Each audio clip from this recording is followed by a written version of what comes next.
I want to discuss the human mind, which is based on my perspective, which comes from my perception, and that comes from my comprehension of free will. So if you look at the words that I've already said, for anyone who comprehends the Hermetic principles will understand that this is my beliefs, which, if you look at the mind, beliefs are simply repeated thoughts. And if you look at what the mind is, a lot of people have different labels for different things, like the subconscious, the ego. Then a lot of people will also refer the brain in there as well, and many different labels. And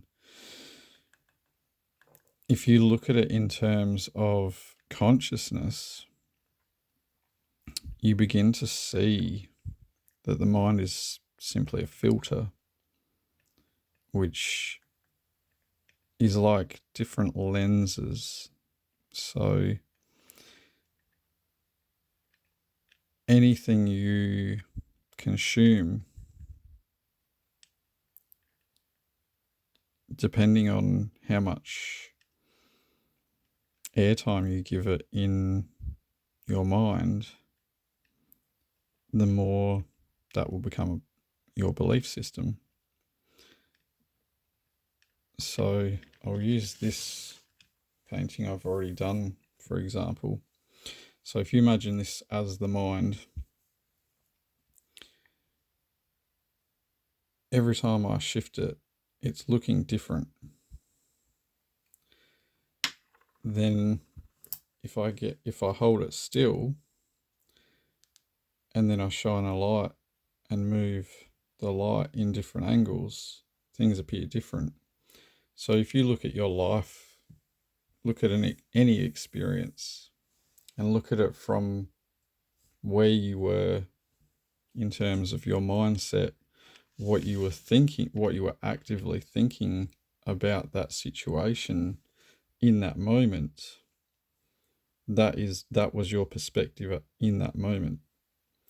But then as you have more human experiences and become aware of more life lessons or cycles or patterns or different belief systems that you change and start to think different thoughts, you suddenly see those experiences through a different lens. So if you think of that painting as each little fragment as being different lenses, as what's referred to typically as increasing your level of consciousness, you begin to understand the human experience is simply patterns, cycles, and it doesn't matter who we're interacting with or what we're interacting with, it's all the same. Because if you remove the faces from everybody in your life, be that friends, family, lovers, anything, bosses, you'll be having similar experiences with every single person in your life. And then you suddenly realize everything is based on your perspective and your comprehension and your perception. And then if you can take time to sit and just be still, which is what I learnt through my process of painting,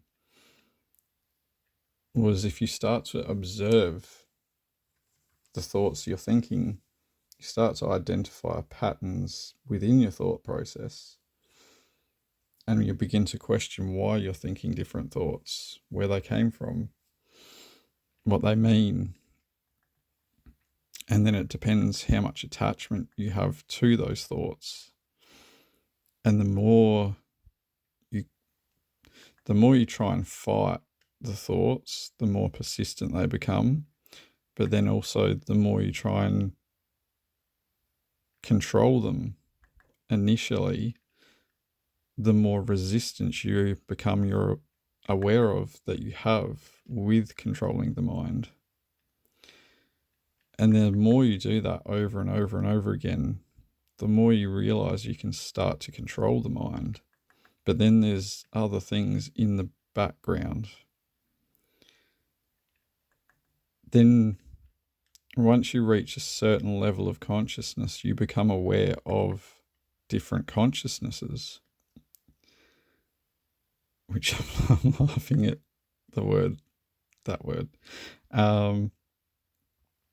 There's victim consciousness. There's some people have bought into Christ consciousness or unity consciousness or many others, or just pure consciousness. Even people who talk about, spirit or source. Which spirit, which source are they connecting to? What are they talking about? Who are they talking to? Even the creator, because we're all creators. So if you're not consciously aware of where your information is coming from, and if you're not consciously aware of your own distortions, then the information you can be receiving can be good information, but it can come through distorted, or it can be distorted information coming through with also distortion. Or if it's coming through the heart space, it's completely different, because the more you can get out of the mind and into the body and into the heart, suddenly the mind shifts and your focus comes from the heart out into the mind. And then you're more of a passenger to the thoughts instead of the thoughts controlling the rest of the body. Because from my life experience, I've learnt that the physical body is a direct reflection of the mind. So any issues going on in the physical body directly correlate to something going on in the mind, which you can always trace it back and pinpoint the root cause of the body into the mind. And it will always come from a certain level of consciousness. Victim consciousness is a big one for that, because then it gives the person who's thinking an attachment to not take responsibility for the experience they're having. Whereas when you take control of your situation and responsibility, suddenly you have to own everything, which is where free will comes from. We have free will to do literally anything.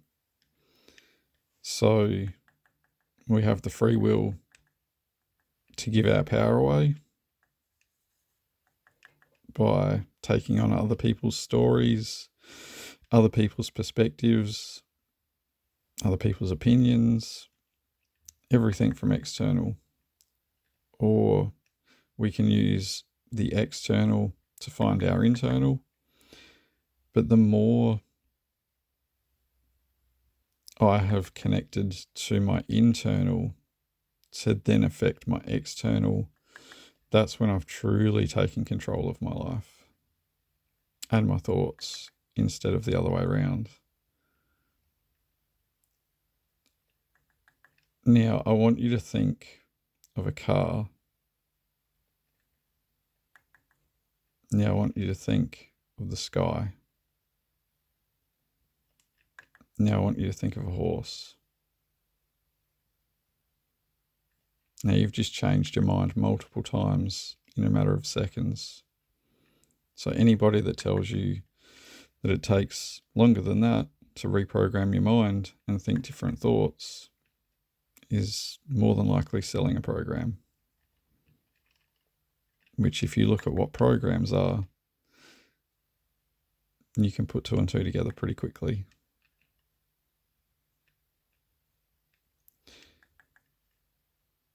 It's also like stories. I like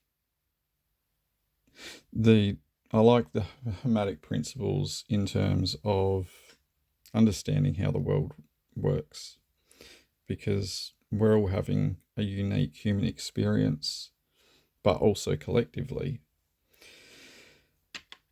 So it's important to consider both.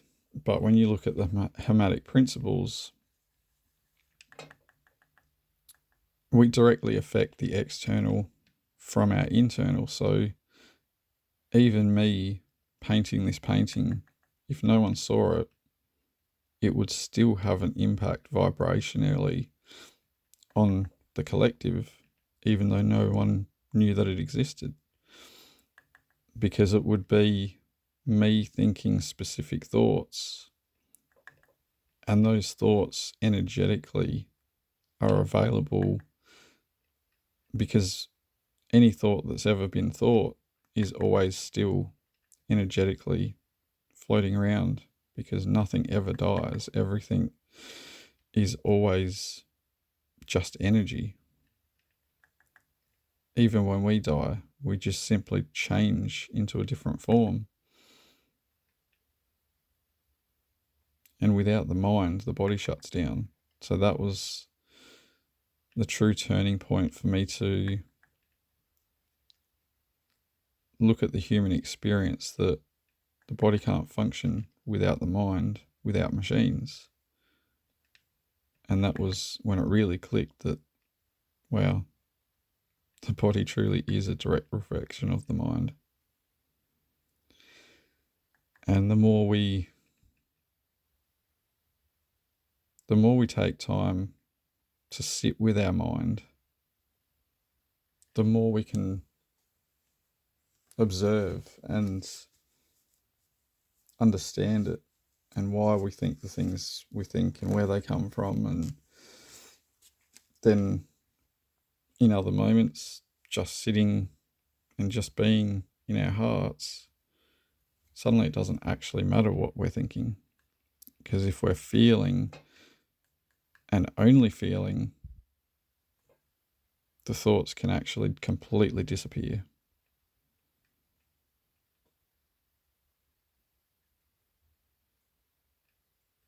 And it's just feeling.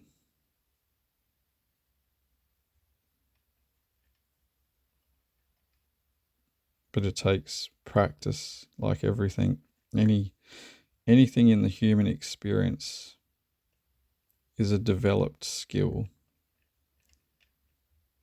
even thinking or not thinking. Just being and just observing. And then there's also what people refer to as the higher self, the soul, the spirit. That's also consciousness, which if you break down, well, if you go from the individual, it starts with the individual soul, and then it goes up into, there's actually fragments of the same soul, which then goes up into the oversoul, and then there's multiple levels to the oversouls, which then goes back to the original source creator. And you can access all layers and levels of consciousness through going up the chain of the soul. But the only way to do that is going up through the heart,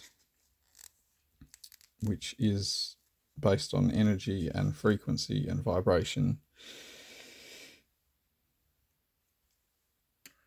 and is only something some people choose to do. It's because we are all having our own unique human experience that it's up to the individual if they so choose to explore those avenues of consciousness.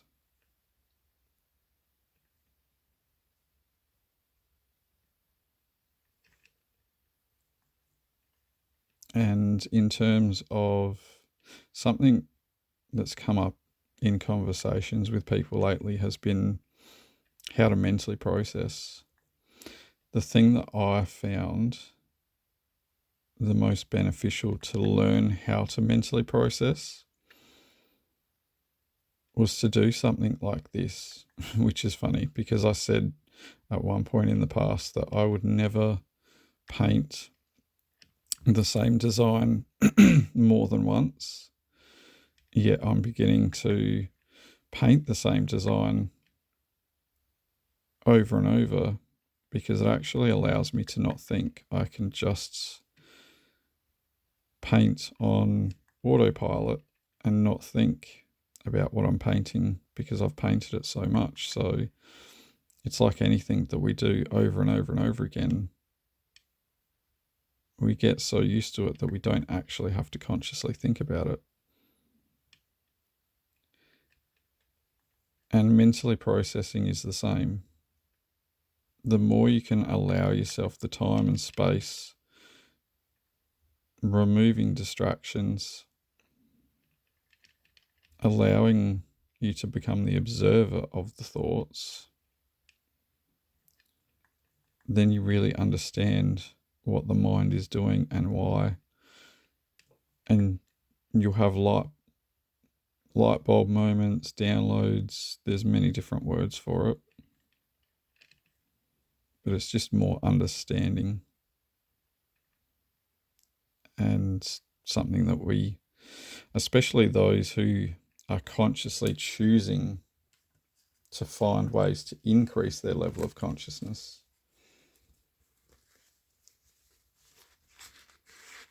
you do get to the point where you become consciously aware of your level of consciousness shifting.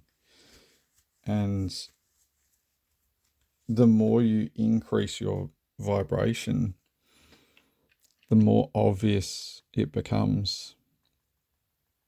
Because when you're vibrating higher, your vibration is faster. So you will see the reflection in the external faster and faster until it becomes instant. And then you realize the whole time that we have been in the human experience, everything is always manifesting instantly. It's just when we're trying to consciously manifest something, we have to release control and allow it to just naturally align when we're actually ready to have that experience. There's different ways that different people force that experience, which I laugh because once upon a time I was in such a hurry and then I got more than what I bargained for because I didn't know what I was asking for. But even that in itself was an incredible learning experience. Anyway, I hope that helps.